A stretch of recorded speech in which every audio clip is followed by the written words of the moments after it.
បាទលោកយាយគាត់រំលឹកហើយវិចអំសមជ្រូកវិចអំសមជ្រូកមើលសកម្មភាពលោកយាយវិច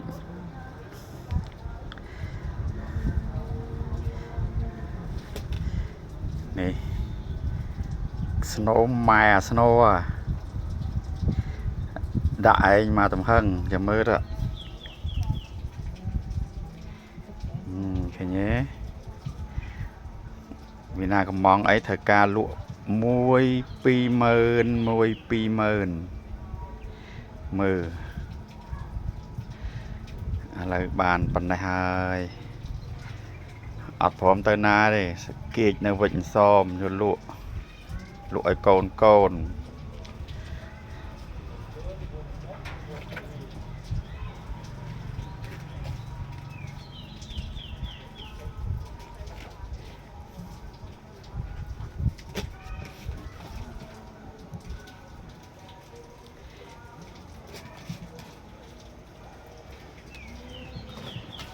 យកបានហ្នឹង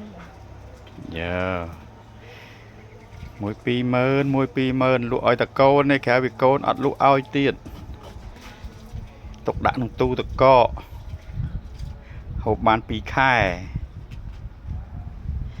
ដាក់ស្ងោរមួយឆ្នាំឥឡូវថែមប៉ុណ្ណេះទៀត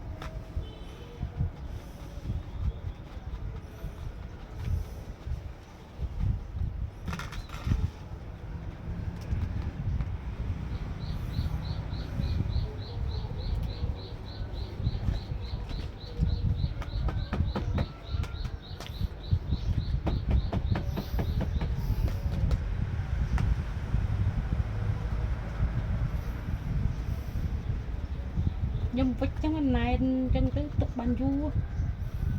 ស្ងោរយូរមែនបើទុកបានយូរ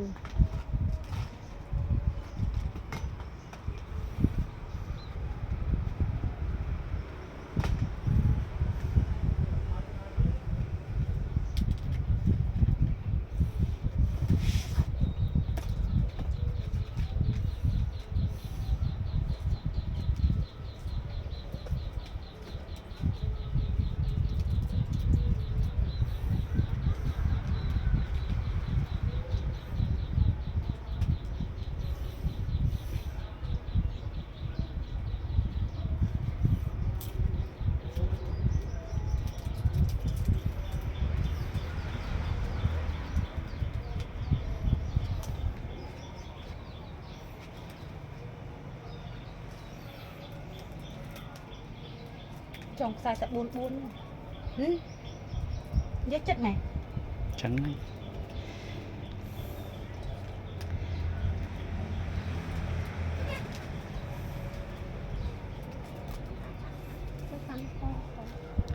បានស្តុប